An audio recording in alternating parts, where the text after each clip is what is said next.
الحمد لله الذي لم يزل ولا يزال حيا قيوما عالما قديرا مدبرا سميعا بصيرا. اللهم لا فهم لنا إلا ما فهمت لنا إنك أنت الجواد الكريم. الصلاة والسلام على ناسخ الشرائع والأديان.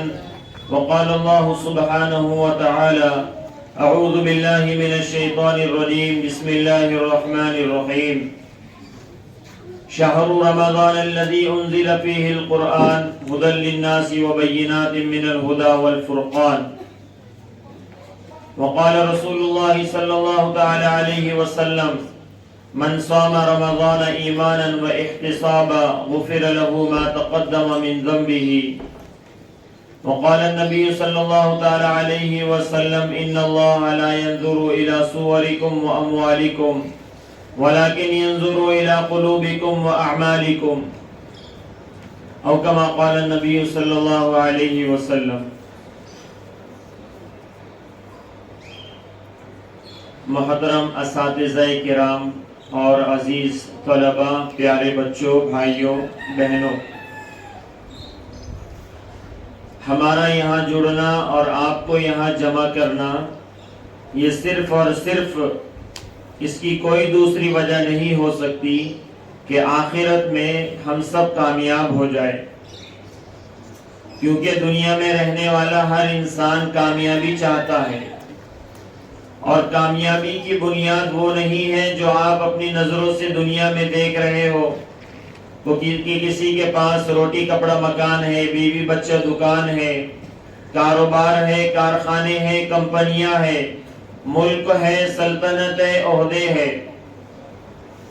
بلکہ کامیابی کی بنیاد وہ ہے جس کو اللہ تعالیٰ نے قرآن میں فرما دیا کہ فَمَنْ زُحْزِحَ عَنِ النَّارِ، کہ جو بندہ یا جو بندی جہنم سے بچا دیا گیا اور دوزخ کی آگ سے بچا لیا گیا، وَأُدْخِلَ الْجَنَّةَ فَقَدْ فَازَ، اور جنت میں داخل کر دیا گیا، یہ بندہ، یہ بندی، یہ مرد، یہ عورت، یہ شہری، یہ دیہاتی، یہ امیر، یہ غریب، یہ ان پڑھ، یہ پڑھا لکھا، یہ تاجر، یہ ملازم، یہ کاشتکار اور یہ کسان، سب کے سب کامیاب ہو جائیں گے جو آخرت میں جنت میں داخل ہوں گے، اور ناکام وہ ہوں گے جو جہنم میں داخل کر دیے جائیں گے. تو سب سے بڑی بنیادی سبب اللہ جل جلالہ نے یہی فرمائی ہے کہ جہنم سے بچنا اور جنت میں داخل ہونا یہ بنیادی سبب ہے تمہارے کامیابی کا. اور اس کے لیے کیا کرنے کا ہے کہ دو چیزیں اللہ جل جلالہ نے اس امت کے مرد عورت، بچہ بوڑھا جوان سب کے لیے طے فرما دیا کہ ایمان لاؤ اور اچھے اعمال کرو. کہ من عمل صالحا من ذکر او انثى، کہ جو بندہ یا بندی ایمان لائے اور اچھے عمل کرے، وَهُوَ مُؤْمِن، ایمان کی حالت بھی ضروری ہے، ورنہ سماج میں، معاشرے میں بہت سارے لوگ آپ کو ایسے ملیں گے جن کے پاس کوئی ایمان نہیں، وہ مسلمان نہیں، لیکن ان کے کام ایسے کہ جس کو مسلمان بھی نہیں کرتا.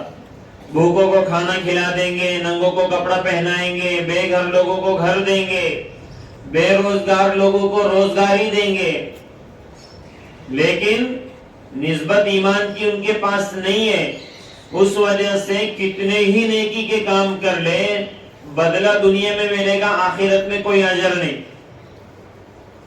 جی ہاں، اب اتنی بڑی بات ہے پیارے بچوں، دیکھو، اگر کوئی بندہ ایسا ہو کہ اس کی نسبت نبوت سے جڑ رہی ہو، یعنی کہ باپ میرا نبی ہے اور ماں میری نبی کی بیوی ہے، لیکن میرے زندگی میں ایمان نہیں، اور میرے زندگی میں کلمہ نہیں، میرے زندگی میں کفر ہے، شرک ہے، نفاق ہے، تو یہ کفر، شرک، نفاق گرچہ باپ نبی ہے تو بھی اس کی نجات کے لیے کافی نہیں. کیسے پتا ہے؟ معلوم کہ اللہ تعالیٰ نے فرمایا حضرت نوح علیہ السلام کو اس مرتبہ جب انہوں نے یہ کہا کہ اے اللہ، میں نے تیرے بندوں کو تیرے دین کی دعوت دی، اور میں نے جو ان کو یہ دعوت دی، صبح بھی دیا، شام میں بھی دیا، کبھی انفرادی بھی دعوت دی، کبھی اجتماعی طور پہ بھی دی، اور ان کے رہنے کی مدت سیدنا نوح علیہ السلام اپنے نبی گزرے، انہوں نے 950 سال تک دعوت دی ہے، لوگوں کو سمجھایا ہے، ڈرایا ہے۔ وَلَقَدْ أَرْسَلْنَا نُوحًا إِلَىٰ قَوْمِهِ فَلَبِثَ فِيهِمْ أَلْفَ سَنَةٍ إِلَّا 50 عَامًا۔ تو لوگوں نے سوائے ڈرانے دھمکانے، آپ کو مارنے اور تکلیف پہنچانے کی کچھ بھی نہیں کیا۔ تو اللہ تعالیٰ نے حکم دیا کہ اے نوح، ایک کشتی بناؤ اور اس کشتی میں صرف ایمان والوں کو داخل کر لو، اور جو مومن ہوں گے وہ کشتی میں سوار ہوں گے، اور جو کشتی میں سوار ہوں گے وہ ایک آنے والے طوفان سے محفوظ رہیں گے۔ تو کشتی بنائی لمبی چوڑی، اور اس میں ایمان والوں کو شامل کر لیا۔ تو ان کا ایک بیٹا تھا، اور بیٹے سے کہا سیدنا نوح علیہ السلام نے، اے میرے بیٹے، ارکم معنا یا بنی ارکم معنا ولا تکن مع الکافرین، کہ میرے بیٹے، اے لخت جگر، نور نظر، کلیجے کے ٹکڑے، یہ کشتی ہم نے بنائی ہے، اس کشتی میں تو ہمارے ساتھ آ جا۔ تو بیٹا کیا کہتا معلوم ہے؟ اسی لیے آپ لوگ جس ادارے میں، اسکول میں، جن اساتذہ کی رہبری اور سرپرستی میں پڑھ رہے ہو، احسان مانو کہ اللہ کی یہ نعمت ہے کہ اساتذہ اور اداروں کا ایسا ملنا، ورنہ باطل نے اتنی خطرناک کوشش کر رکھی ہے۔ 2018 میں ہم لوگ جارڈن گئے، جارڈن اردن، جس کا نام قرآن اور حدیث میں بھی موجود ہے، جہاں آپ نے سنا ہوگا غزوہ موتا واقع ہوئی، اسلام کی ایک عظیم جنگ تھی، جو دور نبوت میں حضور پاک صلی اللہ علیہ وسلم نے مسلمانوں کو نصرانیوں کے خلاف لڑنے کے لیے صحابہ کی ایک جماعت روانہ کی تھی۔ یہ اسلامی تعلیقات کا بھی علم ہم سب کو ہونا چاہیے، کیونکہ ہم جس نسبت سے تعلق رکھتے ہیں وہ ایمان اور اسلام کا گھرانہ ہے۔ اور حضور اکرم صلی اللہ علیہ وسلم نے 3 لوگوں کو امیر بنایا تھا، اور یوں فرمایا تھا کہ سب سے پہلے امیر بنیں گے زید ابن حارثہ رضی اللہ تعالیٰ عنہ، اور اگر یہ شہید ہو جائے تو ان کے بعد امیر بنیں گے سیدنا جعفر رضی اللہ عنہ، اور یوں فرمایا تھا کہ اگر حضرت جعفر رضی اللہ عنہ بھی شہید ہو جائیں گے تو مسلمانوں کے امیر عبداللہ ابن رواحہ رضی اللہ عنہ بنیں گے۔ اور اللہ کی کرنی ایسی کہ سرکار نے زبان سے یہ بات نکال دی، ایک مشرک، ایک کافر یہ بات اللہ کے نبی کی سن رہا تھا، اور اس نے سن کر کی یوں کہا کہ اب حضور نے یہ بات کہہ دی ہے کہ ان کے بعد یہ امیر، ان کے بعد یہ امیر، ان کے بعد یہ امیر بنیں گے، اب میں لکھ کر کے دیتا ہوں کہ ان تینوں کی شہادت پکی ہو گئی۔ دیکھو اس زمانے کے مشرکوں اور کافروں کو جتنا اللہ کے نبی کے زبان پہ بات اور اعتماد تھا، اللہ معاف کرے، آج مسلمانوں کو بھی اتنا نہیں ہے۔ تو جہاں پہ جنگ ہوئی اور نصرانی لوگ لڑائی کے لیے ٹھہرا کرتے تھے، اور مسلمان سامنے اور نصرانی مشرکین سامنے، تو جہاں وہ لوگ ٹھہرا کرتے تھے، آج وہاں کی حکومت نے یا وہاں کے لوگوں نے ایک ایسی یونیورسٹی، ایسی اسکول کی طرح ایک اسکول قائم کیا ہے۔ اور پتہ ہے کہ ایک لڑکی جب اپنے گھر سے برقع پوش ہو کر کے باہر نکلتی ہے تو اسکول میں داخل ہونے تک اسکرٹ میں آ جاتی ہے، اور وہاں کوئی ایسا عیب سمجھا نہیں جاتا، نہ کوئی بولنے والا ہے، نہ کوئی ڈرانے والا ہے، نہ کسی کا ڈر ہے، نہ کسی کا خوف ہے۔ لوگ اس کو خوبی سمجھتے ہیں کہ ایسے اسکول میں ہم جا رہے ہیں جہاں ہمیں اختلاط مردوں اور عورتوں کے ساتھ، لڑکوں اور لڑکیوں کے ساتھ بغیر پردے کے ساتھ بیٹھنے کا لازم ہوتا ہے۔ یہ باطل کی محنت ہے۔ آج تو لوگ ہمیں سمجھانے والے، ہماری اصلاح کرنے والے اور تربیت کرنے والے موجود ہیں۔ ایک تو میں نے ایک علاقے کی ایسی مثال پیش کی ہے جو سرزمین انبیاء اور صحابہ کے نام سے موسوم ہے۔ اب آپ لوگ اندازہ لگاؤ ایسے کتنے علاقے یورپین کنٹری میں ہوگے جہاں نہ اسلام کا غلبہ ہے، نہ اسلام کی محنتیں، نہ دین کا کوئی نمونہ ہے۔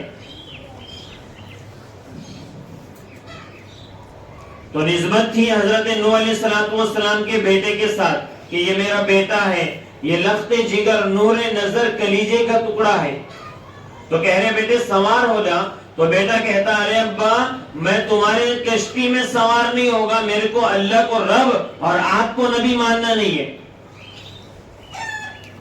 تو نوح علیہ السلام نے کہا بیٹے آج اللہ کے حکم کے علاوہ کوئی بھی محفوظ نہیں رہے گا، یہ جو پانی برسنے والا ہے نا، لا عاصم اليوم من امر اللہ الا من رحم۔ یہاں باپ بیٹے آپس میں بات چیت کر رہے، پانی شروع ہوا برسنا، وحال بینہم الموج فکان من المغرقین، اتنا پانی بڑھ گیا کہ باپ بیٹے بات چیت کر رہے، بیٹا کہہ رہا میں پہاڑ پہ جا کے ابا بچ جاؤں گا لیکن تمہارے کشتی میں کبھی سوار نہیں ہوگا۔ یہ بات چل رہی ہے اور پانی کی ایک ایسی لہر آ گئی اور بیٹے کو غرق کر دیا۔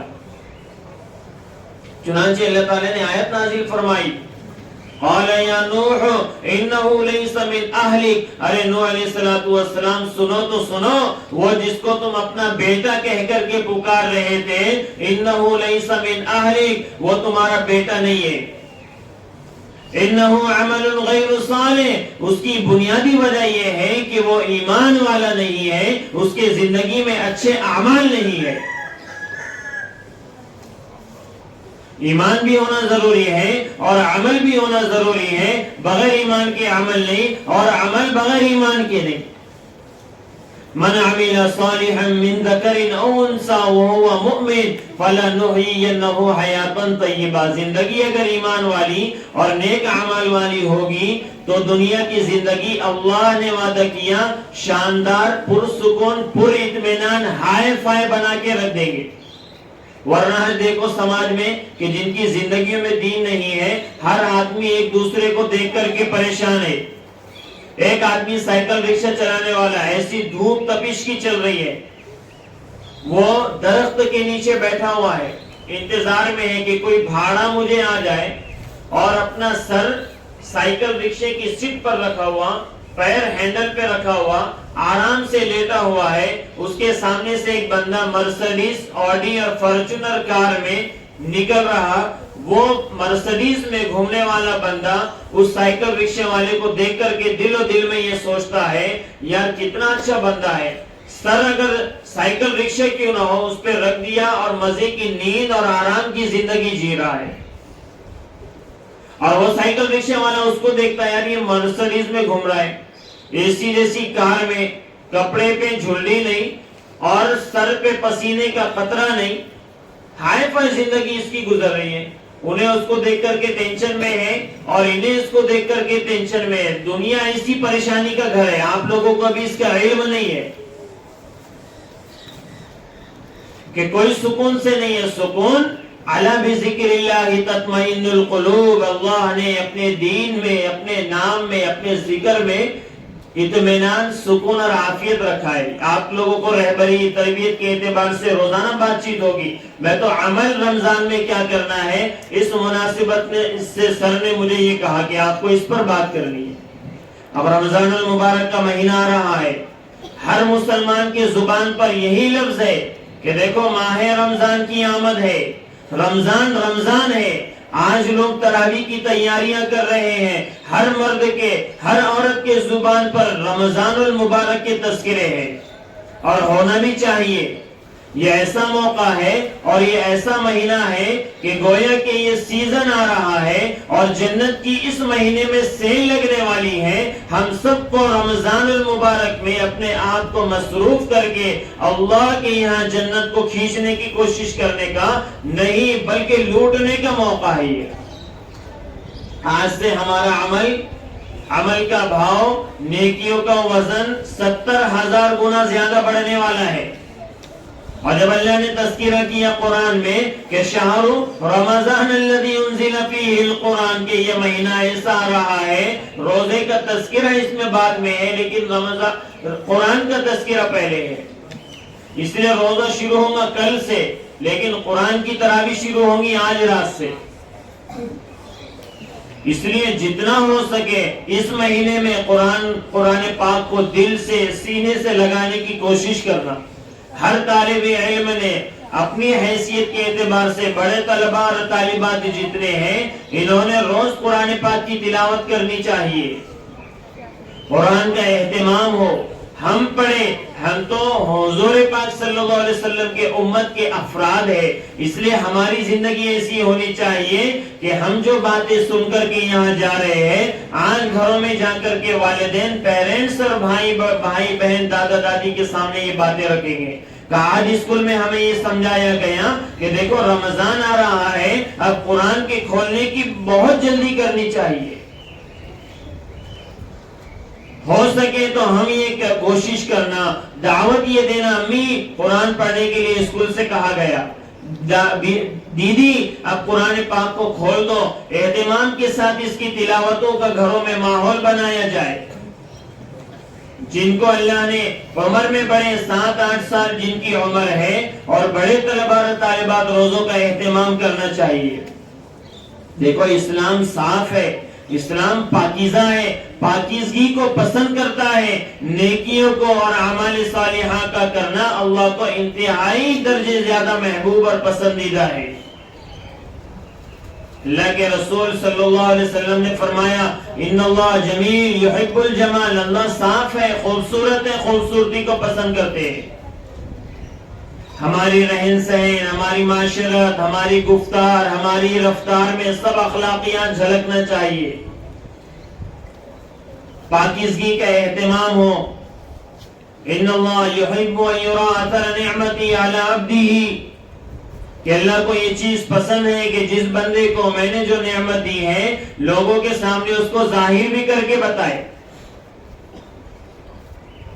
اللہ نے نعمت دی ہے اعمال کی, نعمت دی ہے نماز کی, نعمت دی ہے قرآن پاک کی, نعمت دی ہے رمضان المبارک کے روزوں کی, تو ان میں ہم اپنی حیثیت کے اعتبار سے جتنا اس میں آگے بڑھ سکتے ہیں اس میں کوشش کرنی چاہیے آگے بڑھنے کی.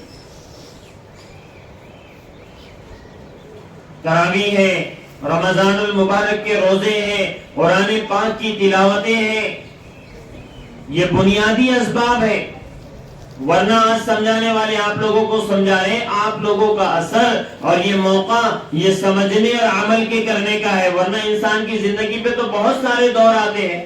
اعلموا انما الحیات الدنیا لعب ولہو وزینۃ وتفاخر بینکم وتکاثر فی الاموال والاولاد, کہ انسان کی زندگی کے مراحل ایسی ہے. کسی شاعر نے کہا نا, صبح ہوتی ہے شام ہوتی ہے, عمر یوں ہی تمام ہوتی ہے.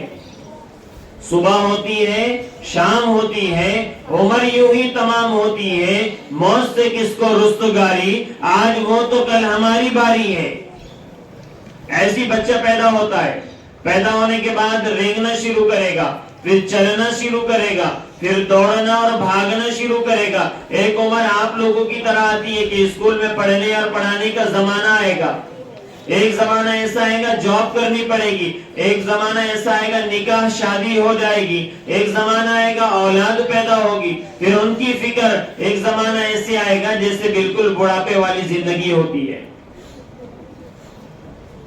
کہ جس طریقے سے انسان ابتدا میں ہے ایسی انتہائی زندگی بھی ہو جاتی ہے اس کی. بچپن میں کھانے کے لیے کھانے کا محتاج.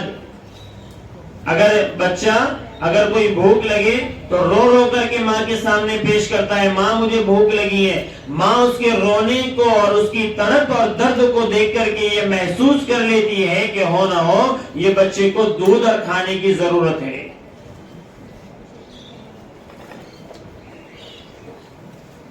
تو بچہ اپنی ماں سے اپنے رونے کے ذریعے سے اپنی ضروریات کو پورا کر لیتا ہے. ایک دور ایسا ہوتا ہے کہ داد بھی نہیں, دوڑنے اور چلنے اور بھاگنے کے لیے پیر کام نہیں کرتے, چونکہ ابھی زمانہ طفولیت اور بچپنے کا ہے.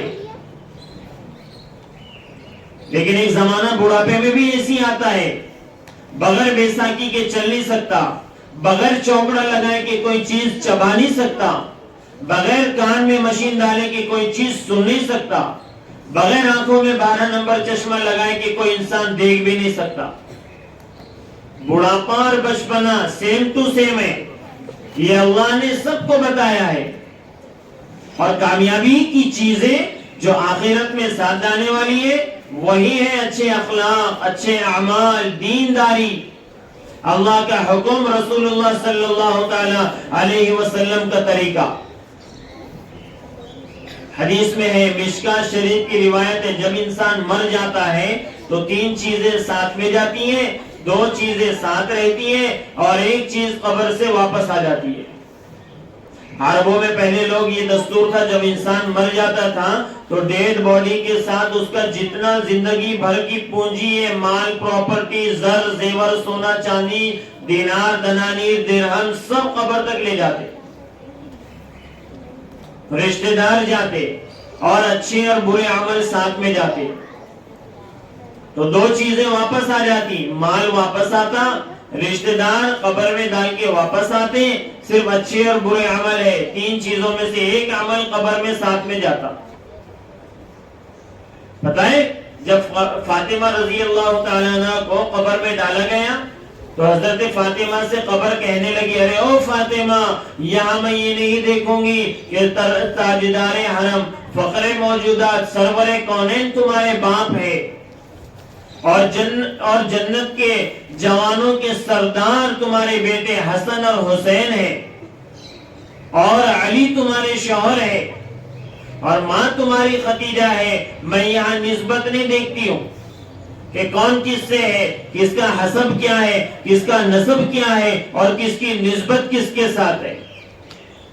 کہیں یہاں تو ہم اعمال دیکھتے ہیں کہ ان اکرمکم عند اللہ اتقاکم، کہ ہمارے نزدیک تو معتبر وہ ہے جس کے زندگی میں تقوی ہے، جس کے زندگی میں طہارت ہے، جس کے زندگی میں ایمان ہے، جس کے زندگی میں اعمال صالحہ ہے اور جس کی زندگی میں اخلاق حسنہ ہے، ہم اس کو یہاں دیکھتے ہیں اور اس کے بل بوتے پہ اس کے آگے کے فیصلے طے ہوتے ہیں۔ یہ حسب نسب نہیں چلے گا، اسی لیے ہم نے خطبے میں حدیث پڑھی، مشکات کی وہ بھی روایت ہے کہ اللہ تمہارے صورتوں کو اور تمہارے مالوں کو نہیں دیکھتے ہیں، وَلَكِنْ يَنْظُرُ إِلَىٰ قُلُوبِكُمْ وَأَعْمَالِكُمْ، اللہ تمہارے دلوں کو اور تمہارے عمل کو دیکھتے ہیں۔ عمل یہ اے ٹی ایم کارڈ ہے، یہ کریڈٹ کارڈ ہے جنت کا، کہ عمل پیش کرو اللہ کے سامنے اور اپنی دنیا اور آخرت کی ضروریات کو پورا کرو۔ بغیر عمل کے جنت نہیں، جیسے کہتے نا وضو کے بغیر نماز نہیں اور نماز کے بغیر جنت نہیں، ایسی میرے بھائیوں پیارے بچوں کہ اچھے اعمال کے بغیر دنیا اور آخرت کی کامیابی بھی نہیں۔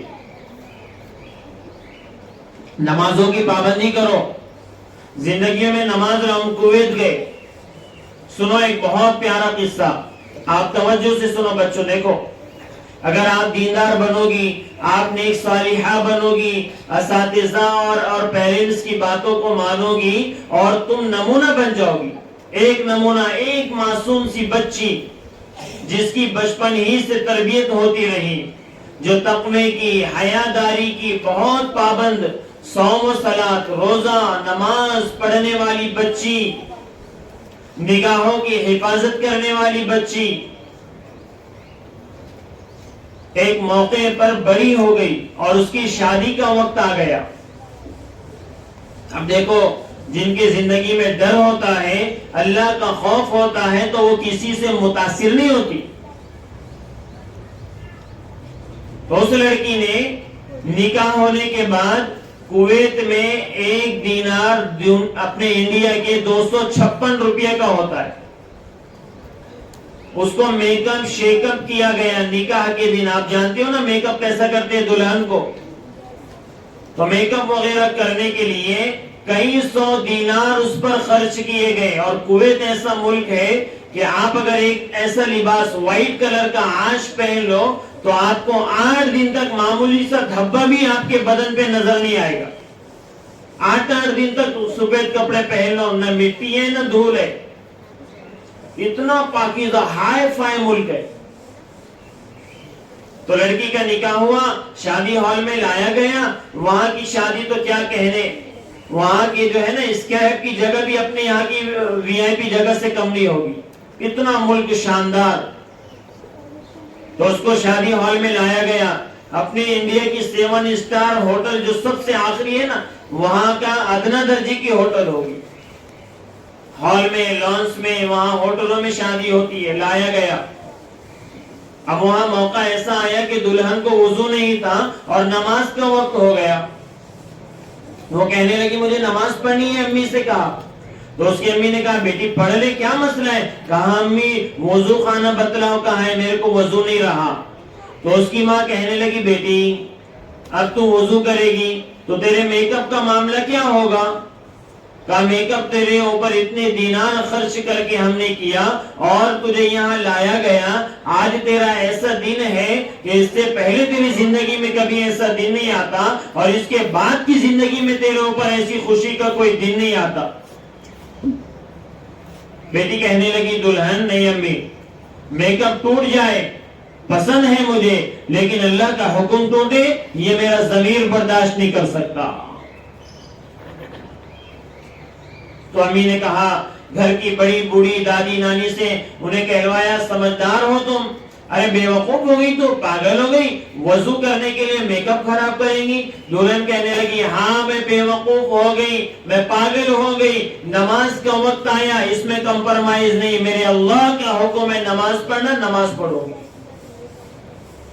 کچھ ہوتی ہیں عورتیں دین کی سمجھ بوجھ زیادہ ان کو ہوتی ہے, وہ آ کر کے کہنے لگی بہن جی ایک کام کرنا, گھر میں جا کر کے مغرب اور عشاء کی نماز ایک ساتھ پڑھ لینا.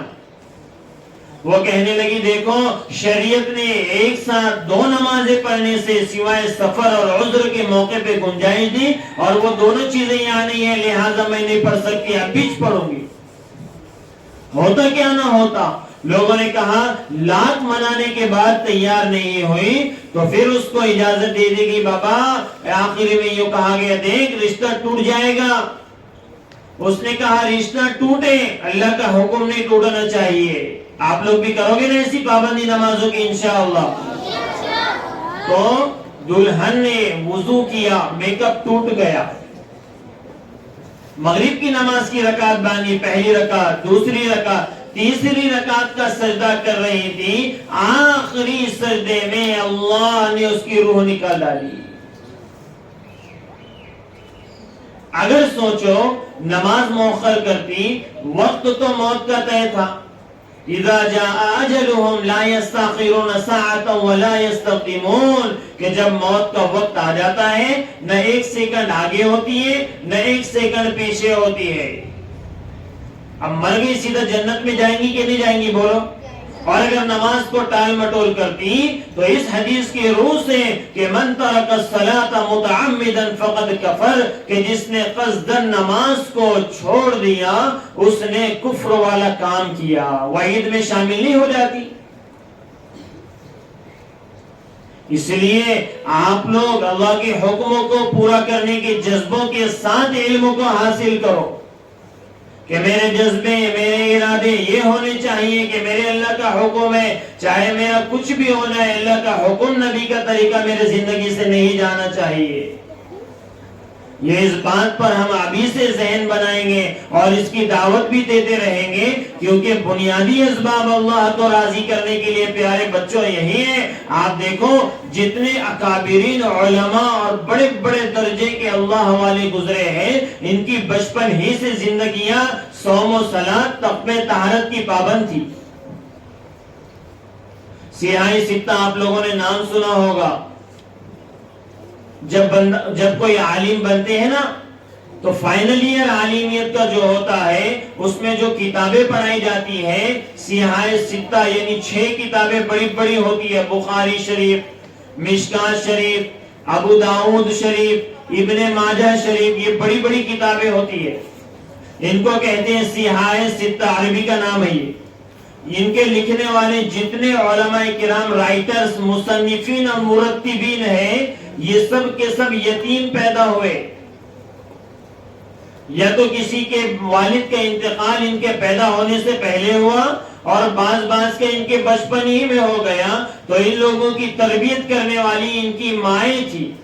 ان کی گھر کی مستورات تھی جنہوں نے ان کی پرورش کی، ان کی تعلیم کی اور ان کی تربیت کی، اور کوئی جا کر کے وقت کا امام بخاری بنا، اور کوئی جا کر کے وقت کا امام ترمذی بنا، اور کوئی وقت کا امام مشکات بن گیا۔ اس لیے زندگیوں میں نگاہوں کی حفاظت، زبان کی حفاظت، ایک دوسرے کے ساتھ آؤدی جاؤدی سے بات کرنے کا مزاج ابھی سے بنائیے، ورنہ آپس میں ہوتا کیا ہے، چھوٹے چھوٹے بچے آپ لوگ آؤدی جاؤدی سے بات کرنے کی عادت ڈالو، لوگ آپ کو دیکھتے ہیں کہ یہ طالب علم، یہ اسٹوڈنٹ کس اسکول کا ہے، یہ بچہ اس کے ابا کا نام کیا ہے، یہ کس کا بیٹا ہے، یہ کس کی بیٹی ہے، لوگ دیکھتے ہیں، اور تمہاری بد کلامی کی وجہ سے آپ کو نہیں، آپ کے سرپرستوں کو اور استادوں کو نام رکھتے ہیں۔ اس لیے نیت کریں گے انشاءاللہ ایک دوسرے کو بھائی سے آؤدی جاؤدی سے بات کریں گے انشاءاللہ۔ اور رمضان المبارک آ رہا ہے، جیسا ہم نے کہا رمضان کا استقبال کرو گے انشاءاللہ۔ روزے رکھنے کی عادت ڈالو، نمازوں کی پابندی کرو، اور سر پہ بچیاں دوپٹے کا اہتمام، اور لڑکے پورے ٹوپی کے ساتھ رہیں گے انشاءاللہ، کریں گے نا انشاءاللہ۔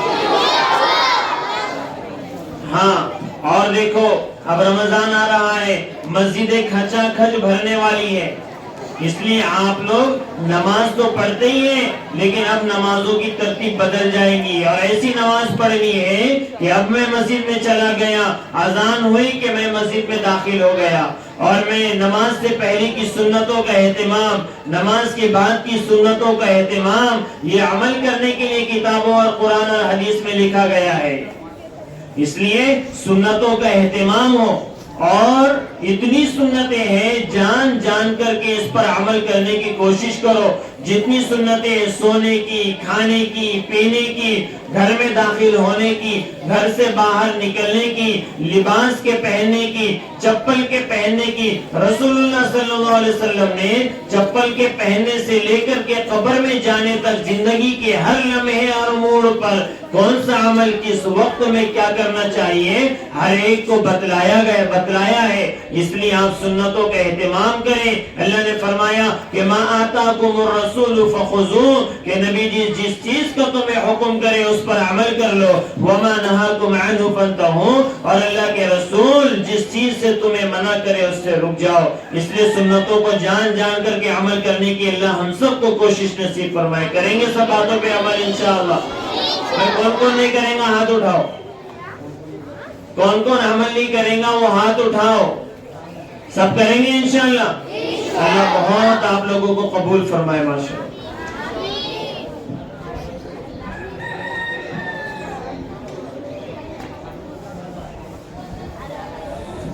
ایک بات اور رہے گی، دیکھو آپ لوگوں سے سنتوں کے بارے میں جب ہم نے کہا تو سنتوں میں سب سے بڑی سنت، داعی کا ہتھیار، ایک ایمان والے کا ہتھیار اور ایک مسلمان کا ہتھیار کیا ہوتا ہے پتہ ہے؟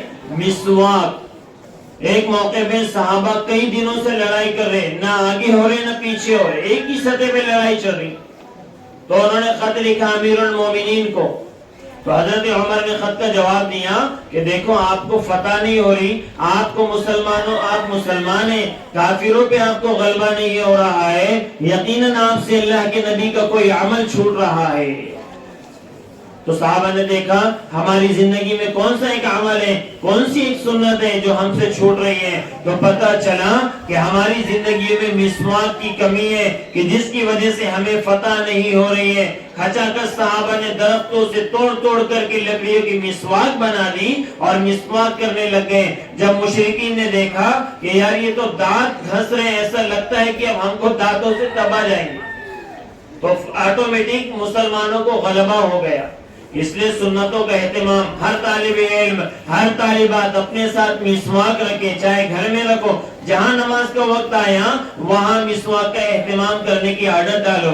حضرت عائشہ رضی اللہ عنہ فرماتی ہے اور صحابہ کہتے کہ ہمیں ڈر ہونے لگا کہ کہیں اللہ کے نبی ہم پر مسواک کو فرض نہ کر دے، اتنا حضرت جبرائیل علیہ السلام اللہ کے نبی کو تاکید کرتے تھے مسواک کرنے کا، آپ کو خدشہ ہوا کہیں یہ مسواک فرض نہ ہو جائے۔ اس لیے مسواک کا اہتمام ہو اور اپنے پاس تسبیح رکھو.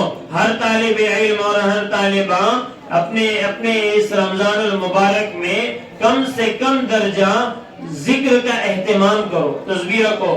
صبح شام ہر نماز کے موقع پہ آپ لوگ تیسرے کلمے کا ایک مرتبہ ورد کرو، درود پاک ایک تسبیح پڑھو، استغفار پڑھو ایک مرتبہ، تیسرا کلمہ 100 مرتبہ، اور 100 مرتبہ درود پاک، 100 مرتبہ استغفار.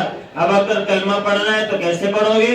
پورا کلمہ پڑھنا بہت جان پر آتا ہے، اس لیے اتنا پہلی مرتبہ، دوسری مرتبہ، تیسری مرتبہ پورا پڑھ لینے کا.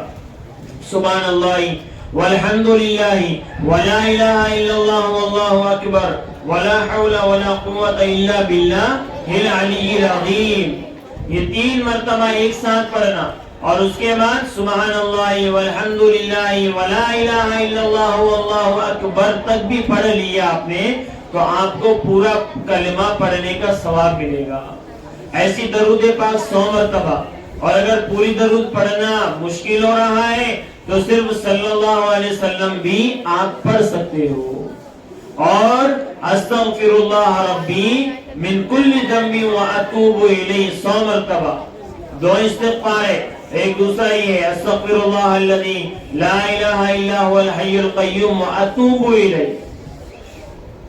اور یہ پورا پڑھنا مشکل ہوتا ہے تو آسان ترتیب ہے استغفر اللہ بھی پڑھ سکتے ہو. کریں گے اس کی فکر. یہ ذکر کا اہتمام ہے، چلتے پھرتے اٹھتے بیٹھتے آپ لوگوں کو بھی پڑھنا ہے، اور اپنے گھروں میں جا کر کے سب یہ بولیں گے کہ آج یہ سکھایا گیا. کون کون بولیں گے انشاءاللہ؟ ہاں. اور کہنا رمضان آ رہا ہے اور رمضان میں روزے رکھنا پڑے گا. تو روزے صرف پیٹ کو بھوکا رکھنے کا نام نہیں ہے، روزہ صرف پیٹ کے روزے کا نام نہیں ہے.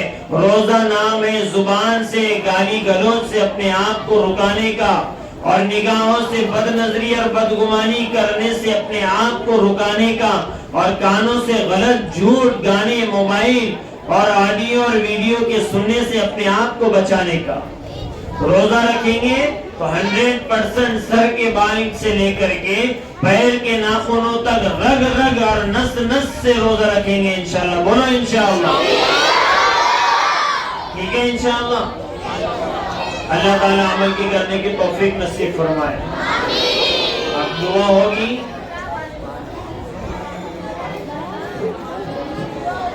یا ربی لک الحمد کما ينبغي لجلال وجهك وعظیم سلطانك. اللهم صل على سيدنا ومولانا محمد وعلى آل سيدنا ومولانا محمد وبارك وسلم. رب اغفر وارحم وتجاوز عما تعلم انك انت الاعز الاكرم. اللهم انك عفو تحب العفو فاعف عنا يا كريم. اللهم ارحمنا فانك خير الراحمين. اللهم انصرنا فانك خير الناصرين. اللهم ارزقنا فإنك خير الرازقين. اللهم اشفنا واشف مرضانا. اللهم اغفر لنا واغفر لموتانا.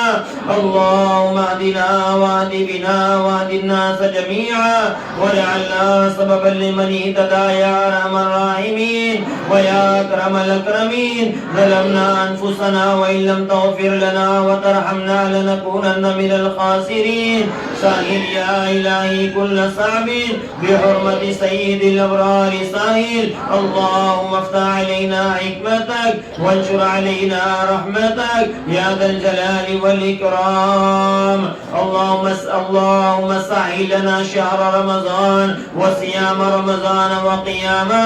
اللهم رب ارحمهما كما ربياني صغيرا.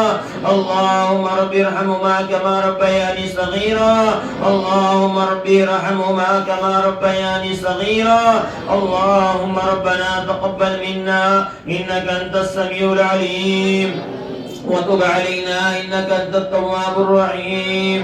وصلى الله تعالى على خير خلقه محمد وآله وصحبه أجمعين برحمتك يا أرحم الراحمين.